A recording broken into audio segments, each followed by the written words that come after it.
திருவாடானை அருகே குடிநீர் குழாயில் உடைப்பு ஏற்பட்டுள்ளதால் தண்ணீர் பெருமளவில் வீணாகி வருகிறது. குடியிருப்பு பகுதியில் தேங்கி நிற்பதால் பல்வேறு தொற்று நோய்கள் பரவும் அபாயத்தில் மக்கள் இருந்து வருகின்றனர்.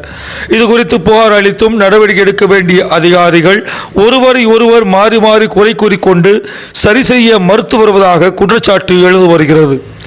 ராமநாதபுரம் மாவட்டம் திருவாடானை அருகே திருச்சி ராமேஸ்வரம் தேசிய நெடுஞ்சாலை மாவிடுதி கோட்டையிலிருந்து திருவாடானை தொண்டி உள்ளிட்ட பகுதிகளுக்கு காவிரி கூட்டு குடிநீர் செல்கிறது. இந்த குழாயில் உடைப்பு ஏற்பட்டு கடந்த 15 தினங்களுக்கு மேலாக சாலையில் வீணாக வருகிறது. அப்படி வீணாகி வரும் தண்ணீர் குடியிருப்பு பகுதியில் சுற்றி தேங்கி நிற்பதால் பல்வேறு தொற்று நோய்கள் பரவி வருவதோடு வீடுகளுக்கு நடந்து செல்ல முடியாத அவலநிலை ஏற்பட்டுள்ளது. மேலும் தேங்கி நிற்கும் தண்ணீர் மீண்டும் குடிநீர் குழாய்க்குள் செல்வதாகவும் இதுகுறித்து பலமுறை புகார் அளித்தும் அதிகாரிகள் காவிரி கூட்டு குடிநீர் திட்டம் என்று மாவிடுதி கோட்டை கூட்டு குடிநீர் திட்டம் என்றும் ஒருவர் மாறி மாறி குறை கூறி உடைப்பை சரி செய்ய மறுத்து வருவதாகவும், எனவே மாவட்ட ஆட்சியர் உரிய நடவடிக்கை எடுக்க வேண்டும் என அப்பகுதி மக்கள் வேண்டுகோள் விடுத்துள்ளனர்.